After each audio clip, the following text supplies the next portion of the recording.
Hello everyone, I'm Aydoğan Vatandaş, the editor-in-chief of Politurco.com. Today I have a very special guest, Dr. Ömer Atilla Ergi. Welcome to my podcast, Dr. Ergi. Hello, Aydoğan. How are you? Thank you so much, sir. So today I want to talk to you about a very interesting topic in Islamic theology, which is known as the ascending of the Prophet Muhammad to heavens, which is also known as Miraj in Arabic. So can you please tell us what exactly Miraj means? So did Prophet Muhammad ascend to heaven, or he took a trip, a kind of voyage, a travel in the space? So how exactly did it happen? We know that there is a kind of vehicle which was called Burak, which comes from the word berk, which is also known as lightning. So can you please tell us, was it an animal? Because it doesn't make any sense. So what do you think? What kind of space travel was that? Yes, thank you, Aydoğan Bey. I think we should start with maybe some definitions and etymology in regards to this, because there are two parts to that miraculous night. It's called Isra and Miraj. And Isra means a night stroll or a night journey. The Quran explains the first part of this journey in a verse in chapter Isra in the Quran, where it says, "One night we have taken our servant from Masjid al-Haram, which is the holy Kaaba, to Masjid al-Aqsa, which is the holy mosque in Qudus in Jerusalem." And according to prophetic tradition, the hadith, what we call hadith, the narrations of the prophet, some type of, like, as you said, a mount or a vessel took Prophet Muhammad, peace and blessings be upon him, from Mecca to Jerusalem by air. And this thing was traveling at tremendous speeds. This is what is reported by the Prophet. And as you mentioned, it was called Burak. There is a name to it, a term that comes from berk, meaning lightning. We do not really come across any detailed description of this mount or vessel or vehicle, whatever it was, neither in the Quran nor in the authentic hadiths. Yet throughout history, people have depicted or portrayed it as some type of a horse-like animal with wings. That sounds like, something from Greek mythology, like Pegasus, But as I said, there are no clear definitions of this in the Quran or in the Hadith. I think, I suspect that when Prophet Muhammad, peace and blessings be upon him, explained his journey by air, the only thing that came to people's minds at that time, an animal with wings, because they could not comprehend anything further than that. But as I said, there is no such descriptions in reliable sources. What is even more interesting, that I should say, the reports say that Angel Gabriel also mounted or boarded this vessel with the Prophet. And when I read these prophetic reports today, it gives me the impression that it's some types of a vessel that could travel through air. Through space. So this is the idea that I get, for it to travel like, the vast distances within a fraction of a second. Yeah, that's what the Prophet says. It's, it was very fast. Yeah. Okay. So this was... So let me ask you that question, sir, because there is that phenomenon that the unidentified flying objects, and some researchers believe that this unidentified flying objects may not necessarily be, some spacecrafts affiliated with the aliens, because they say that they cannot come to the Earth because it's not that possible, because it's not easy for them to have the speed of light. So this is what they are saying. But on the other hand, you're suggesting that Prophet Muhammad might have this journey with a vessel, which should have, I think, at least speed of light, maybe faster than speed of light, because we know that Prophet Muhammad and Angel Gabriel actually went beyond the universe. So when we calculate this distance, it's not that possible. So how do you think that this journey might have been possible? Look, sometimes people may be interpreting, as you suggest, the term unidentified flying object, whether, people were seeing angels or various other beings, we do not know. But from what is described by the Prophet, peace and blessings be upon him, as you said, the second part of this journey is quite interesting, because it is called Miraj, as we mentioned before, and ascension. And Miraj in Arabic, literally it could mean ladder, to climb, to ascend, or to move upward direction, in an upward direction from space. So this part of the journey in its entirety is reported by the Prophet, peace and blessings be upon him. And there are also indications in the Quran as well, specifically in chapter Najm, verse 9, where it states, فَكَانَ كَابَ كَوْسَيْنِ أَوْ أَدْنَى. And it means that, he approached within two bows' length. The length of two bows. And one of the exegesis scholars, Taberi, explains this as that night Prophet Muhammad ascended through the heavens with Gabriel, Angel Gabriel. He saw Gabriel in his true form, the angel. And there are a couple of arguments in regards to this verse. One view is that it was Gabriel who approached him, at two bows' length, but others, this is more stronger, this view, argue that Prophet Muhammad approached God the Almighty himself. He came really close to God himself. And for me, as I said, the second view is more stronger. And the Prophet explains this journey throughout space, and perhaps through the galaxies, the heavens.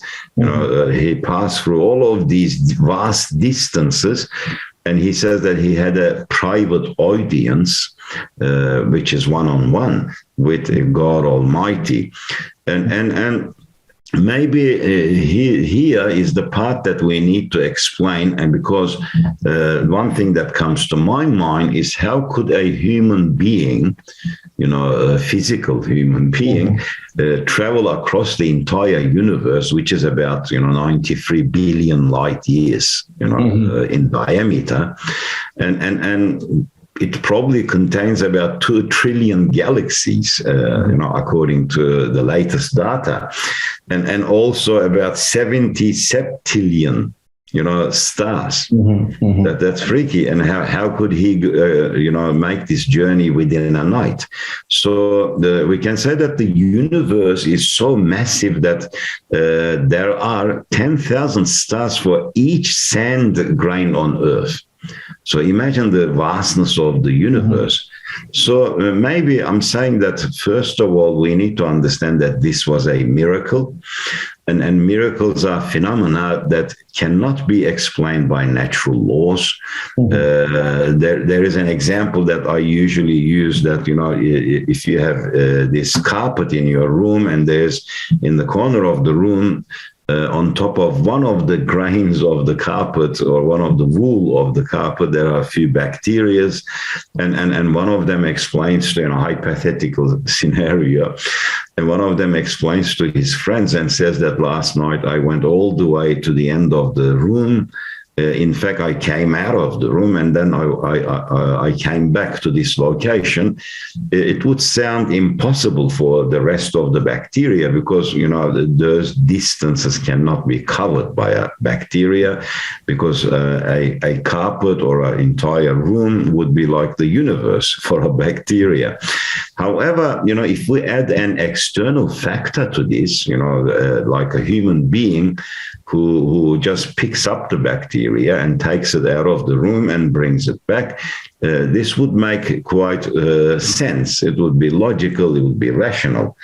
However, we need to remember that there is a scholar, his name is Said Nursi, who says that miracles, yes, they were only performed by the prophets. They are inimitable according to their time.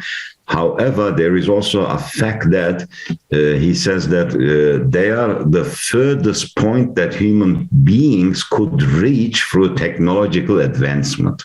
Mm-hmm. Like, for example, Moses parted the Red Sea, and it was indeed an inimitable miracle at the time, but it also indicates that one day maybe human beings using technology may be able to do this. Mm-hmm. We are already making channels everywhere and things like that through the seas, don't we? And for example, Jacob, Jacob smelled the scent of Joseph, his son, from a distance of 400 kilometers. Now, this is a miracle. Yet again, this shows that maybe one day we will have the technology to transport scent through our devices, like, for example, when we open our internet or our TV, and when there is a garden of roses, for example, there we will be actually smelling it at the same time. So we will transfer, I understand, sir. So, but we also know that Quran actually refers to the speed of the angels. Yes. And so what we understand is that actually Quran mentions about the relativity theory. And second thing is that we also started to read some scholarly articles about the wormholes. It's a theory, but it might also be possible. So this is what I want to ask that question. So it looks like that it's impossible to have that journey to the beyond the universe. So what we read in the texts, they actually might have exits of the universe. But do you think that wormholes can be considered for this journey? And what can you tell us about the speeds of the angels? And if the angels are coming to our universe, are coming to our world. So you're suggesting that Angel Gabriel and Prophet Muhammad might have had this journey with a vessel, with a vehicle. So do you think that the angels might have been coming to our world with some sort of technological spacecraft? What is the likelihood? Maybe we can say divine technology. Right. We don't know. But in regards to, like you said, with the speed of angels, this is quite evident in the Quran. There are a few different verses which give us an idea on this. Like one of them is in chapter Sajda, verse 32, and it says, verse 30.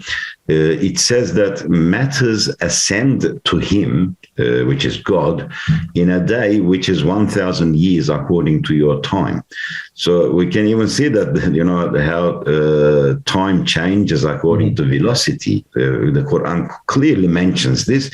So it is indicating that it is a day, but by human years, it's 1,000 years. And the math, if we do the math here, the mathematical calculation, it turns out to be the speed of light. They have calculated this, some physicists, Muslim physicists, and it works almost exactly, in regards to accuracy to speed of light. It's almost 300,000 kilometers per second. But what is more interesting is in chapter Ma'arij, verses 1 to 4, it states that the angels and the spirit, usually when they refer to spirit in the Quran, when the Quran refers to spirit, it is indicating to Gabriel. Yeah, ascends onto him in a day, again, in one day, whereof the span is 50,000 years according to human years. So this tells us that, Gabriel and some angels have the ability to travel maybe 50 times the speed of light, velocity of light. And sometimes this gives me the idea, of those theoretical particles they call tachyons, which they suggest that tachyons always travel faster than light. And when they slow down to the speed of light, they can become material, or we can say they can become photons, turn into photons. This is an interesting thing too. So in Islamic theology, angels are, made up of nur, usually defined as some form of light or energy. Yet we can also see many reports on this, that they can assume a solid physical form as well. Angels, like human beings, they can assume like a physical form. And this reminds me, as I said, can they travel at, like these theoretical particles that we call tachyons, which is much, much faster than the speed of light. But as I said, even if the angels were traveling faster than speed of light, maybe 50 times faster, this is still not enough to take them across the universe, within a day. That's not possible, because it would still take about 300 million years, if you were traveling, 50 times the speed of light, to go across the universe. So how did angel Gabriel and Prophet Muhammad travel across the universe, which you hinted before, Aydan? The only thing that comes to my mind as well is the wormholes. And as you know, the wormhole theory suggests that they are some type of bridges between space-time. Originally, they were theorized by, I think, in 1916 originally, and they were called not wormholes at the time, but white holes, and as opposed to black holes, as you know. However, the name, for example, black hole, for example, was introduced in 1967 by John Wheel. But it was originally, proposed by Albert Einstein as well, just as the white holes. Well, these days, we know for sure that black holes already exist. See, it was a theory by then, at the time, but now we even took a photo of one. So we know they were theories, during the 1916s, but now we know black holes exist. Now, when we go back to wormholes, they are still theoretical, but general relativity of Albert Einstein, makes their existence quite a possibility. They can be proven mathematically. However, we have not detected one yet. So maybe we can we should have a basic understanding of wormholes. We can think of the space, the fabric of the space. And I usually, people usually get this impression that the space is like a dark place, which is always straight in all directions. But in reality, space is not like that. Space is, it's bent and curved and folded onto itself in many parts because of the massive bodies. Like heavenly bodies with great masses curve this space out of shape. For example, to cite an analogy here, if you get 4 people to stretch, let us say, a black bed sheet, as hard as they can to make it really tight. And if you place, for example, a bowling ball at the center of this sheet, the bedspread, and it obviously what would happen is that the heaviness of the bowling ball would, bend the fabric of the sheet downwards. Now, this is what exactly massive bodies like stars do to the fabric of the space. Now, imagine the mass of the galaxies, how heavy they are, and what they do to space, with their weight, with their mass. So we can assume that they are curving space so much that perhaps at some parts of this sheet we call space is folded onto itself. So maybe you can demonstrate this in a simple way. For example, you can get an A4 paper and draw a dot on top of the paper, on top of the page, and maybe another dot you can place at the bottom of the page and assume that the dot at the top is the Milky Way galaxy and the dot at the bottom is Andromeda galaxy, for example. Normally, the distance between the two galaxies is about 2.4 million light years.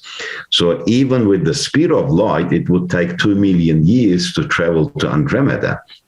However, what would happen if we just folded the paper where the two dots are almost touching each other? And this is what we're talking about when we say the space is curved and folded. So they would come very close to each other. And this is what Einstein suggests. He says that there may be a bridge, what we call through space-time, connecting the two galaxies together. And this is what we call wormholes, and they were proposed by Albert Einstein and Nathan Rosen, who called these things bridges between space-time. And according to one theory, they may have formed straight after the Big Bang as mini wormholes.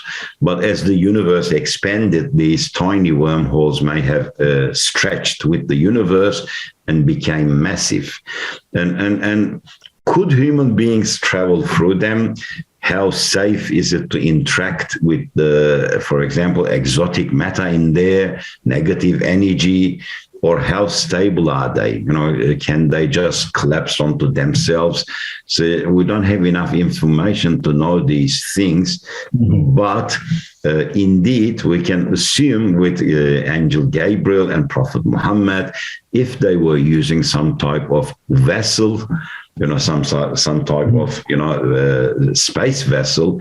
And we can even assume that Gabriel was the navigator and Prophet Muhammad was the messenger in this case, the passenger in this case. He's also a messenger, of course. And so they may have used these, wormholes to cut corners, or they might have used them as shortcuts through the universe. And Gabriel indeed would have known all these wormholes where they located. And I think this is a possibility from my perspective. Okay. Sure. Let me ask this question. For example, the astronauts or the pilots, if they would want to go to moon or space, they need to be prepared for it. So their body should be prepared for it. Do you have any sources which suggest that Prophet Muhammad might also have been prepared for this journey?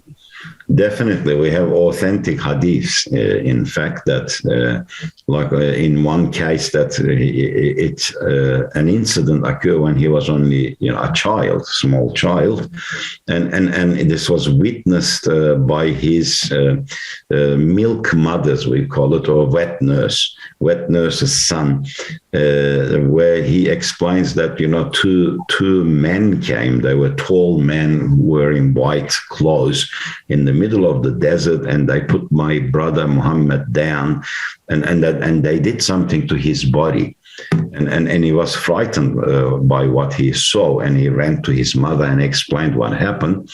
This was one of the incidents that we see in the reports. And then the second one is explained by the Prophet himself, peace and blessings be upon him, on the night of the Miraj, just before the ascension began. He says that Angel Gabriel actually performed something on him, like a surgery or an operation. But we can see that he was being prepared, just like astronauts would be trained for that strenuous journey. Probably the Prophet was prepared for that as well, so that his physical body can sustain that velocities, unimaginable velocities, because they had to be traveling quite fast. And yes, we see, reports in regards to that he was being trained and prepared for this. And when you said, Aydan Bey, when you said that, could angels be using vessels, or because they are made up of nur, they are made up of light or energy, some form of energy. They can travel very fast, the angels. But, traveling through space at that speed, could they be using some types of vessels? That reminds me of a report, a hadith report again, which I find very interesting. There is a companion of the Prophet called Usaid bin Hudayr. And one night, in the desert close to Medina, the city of Medina, he places his young son on the ground, and his name is Yahya, and his son is sleeping in the middle of the night. As you know, the desert sky is beautiful. There is no clouds, nothing. And he has his horse next to his son, and he decides to recite the Quran. When he starts reciting the Quran, suddenly he saw this cloud, pure white cloud, descending from the heavens, came all the way on top of their location. And he says there were many different colors of lights flashing within this cloud. That I found that very interesting too. Right. And once his horse was agitated, they got scared, the animal, and it started jumping up and down, and he got scared that the horse might step on his son. So he stopped reciting. So the next day he went to the noble Prophet and he explained what happened. And Prophet Muhammad, peace and blessings be upon him, did you know who you saw? When you started reading the Quran, the angels came down, they descended, and they were actually listening to you. Had you continued reciting, if you did not stop reciting, they would have just stand there and waited up there until the morning, and perhaps others would have witnessed them as well. They would have seen them as well. And this is an authentic hadith because it appears in Bukhari, under Tafsir 262, Muslim under Misafirin, also in Tirmidhi and Abu Dawud. That's the four books of the Kutub Sitta. So, but the thing that comes to me very interesting there, there's lights flashing, like different colors. Flashing, This reminded me the Spielberg's The Close Encounter of the Third Kind, because I remember that space vessel had this kind of flashlights. It's interesting. Yes. Sir, can you please tell us, do we have some other stories like the Prophet Muhammad's journey to the space in different. I remember Prophet Ezekiel from the Old Testament had a similar journey to the space. And do you know any other incidents referred in the sacred texts in Christianity, Judaism, in Islam? There are few reports which I have read in the past. One of them is the case of Abraham. Right. He was brought to the region of Mecca by a vessel or by air travel. There are reports, and they say that he rode on Burak again. That they use the same name. It was probably again, angels bringing him to that location next to his son Ismail. And there is also a report that Suleiman, prophet, also traveled through air as well. So it's interesting that we hear these incidents, these reports in regards to prophets specifically. And that's the first thing that comes to my mind. Again, angels. They are probably using some type of transports through the air to take these prophets in different locations. And yes, there are a number of reports on that as well. Okay, so let me ask that question then, sir. Do the angels, or do some of the angels in the universe have some tasks or some kind of duty to oversee our worlds or to protect our worlds? Do they have this kind of duties? Well, in Islamic theology, we know that angels all have specific duties. Some of them at a very high level, such as the archangels. Like they say, Gabriel. He's in charge of the revelation and inspiration, and some of them are in charge of cataclysmic events or universal events as well, and some of them assigned to specific duties, like, for example, having the duty of overseeing a specific world, maybe, or the task of delivering sustenance to specific realms as well. And obviously, there are maybe millions or billions of angels with duties of overseeing the events on earth as well. Because even archangels have other angels, under their supervision, like Michael, which is Michael, they probably have other many angels working for them as well. And this obviously, means that they visit our planet, Earth, quite frequently. Right. It is interesting that I just remembered some paintings related to Jesus from the 13th century, 14th century, 17th century. Jesus was depicted in these pictures with some flying saucers around him. So again, when it comes to Jesus or some other divine figures like prophets, angels are affiliated with these processes, but also we have some paintings of these flying saucers, which also remind us, or which also may let us think that angels might have been using some sort of space divine technology. Yeah. And in Quran, what do you see about the extraterrestrial life? I mean, are there some sources? Are there some verses suggesting that there might be extraterrestrial life in the universe? And do you think that angels also might be part of this extraterrestrial life?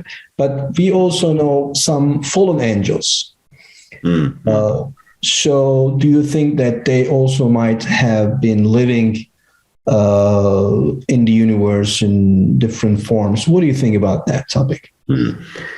Look, the possibility of life outside of Earth on other planets, galaxies, or various other places in the universe is quite high from an Islamic perspective, because one of the basic rules or fundamental rules of Islamic theology is that God does not create anything without a purpose.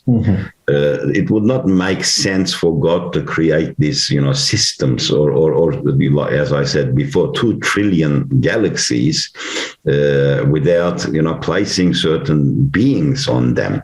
Maybe there are beings which are suitable to those environments within those galaxies and planets. We know that angelic beings, it's definitely they exist throughout the universe. And in Islam, there is also what we call the jinns. We don't exactly know what they are. They are probably some type of other living creatures as well. I believe that there is certainly extraterrestrial life in other worlds. There are indications, like, for example, in narrations. For example, the Quran says, Rabbul Alamin, the Rabb, the Lord of the universes or the realms, the worlds, which means that there are different types of worlds where perhaps beings, they could be, like I said, made up of nur, like the angels, some type of energy or radiation, like the jinns, or they could even be made up of organic stuff as well, carbon-based life form as well. This is quite possible. And as you mentioned before, angels may have visited us many, many, many times, using different things. And people may have, witnessed them and maybe thought of them as being something different, like you said, UFOs and other things. Right. But there is, we know that religion supports their visits. However, the only thing that maybe I think I heard you say, Mr. Aydoğan, about fallen angels. Fallen angels, yeah. There is no such a concept in Islam. I know, but there is that more Christian theology, but not in Islam. I know, but for example, in the Surah of Baqarah, when angels ask that question to Allah, are you going to create someone that would destroy the earth? So this reminds us that angels actually have their free will, freedom to question God's willing. And on the other hand, the Lucifer, the Satan just starts a revolt against God. He says that I'm from the fire, human is from the soil, so I'm superior than him. And then, so as you said, in Christian theology, Lucifer is considered as a fallen angel. But I know that you're suggesting that actually Satan is from the genes, but he's also mentioned in the Surah of Baqarah among one of these angels. So, and there is also another book, the book of Enoch. So it was found in 1947 in Jordan, I guess. So in that book, the names of these fallen angels are classified, mentioned very clearly, and also, there are 2 angels mentioned in the Quran, Harut and Marut. So they are also different than the other angels. So they were teaching some kind of sorcery, I think, as a test. They say as a test. But what we understand is that there might be some other beings in the universe which actually are against God, or they might be a kind of challenge in the universe between those angelic beings and those who might be following Lucifer. So that's why I just wanted to remind, maybe the angels, the divine angels, are not the only ones who are reaching our world. Maybe some others also might be coming and influence some people. Yeah. Yes, as I said,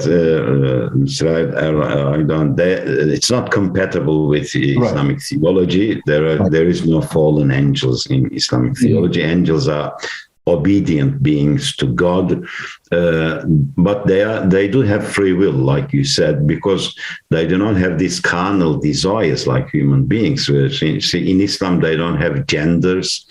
They don't eat or drink. Angels, perhaps this is why they don't also, disobey God, but that doesn't mean, they're not permitted to do certain things or act freely. They can act freely, but, I don't know about how the reliability of this book of Enoch, but in Islamic theology, Satan, Lucifer, or Azazel, as we call it with his true name, Iblis, he's not an angel, but he was amongst the angels. He was amongst them. Yeah, he was jinn. He's some other type of creature which God created, and he rebelled because he did have these, nafs as well, like human beings. But maybe one last thing to may remind people that there is no such a thing as challenge to God. No one can challenge God because He's the creator of everything. But beings can be rebellious. Beings rebellious towards God, and as He permits, because if He did not permit, it wouldn't happen. He is controlling the entire universe. Whatever He says, that happens. Okay. Dr. Ergi, thank you so much for joining us. Thank you for the invitation. It's such an interesting conversation. Ladies and gentlemen, today I had Dr. Ömer Atilla Ergi in my podcast. We talked about the interesting miracle of Prophet Muhammad to the heavens. And we also talked about the angels and extraterrestrial life. Thank you so much for joining us.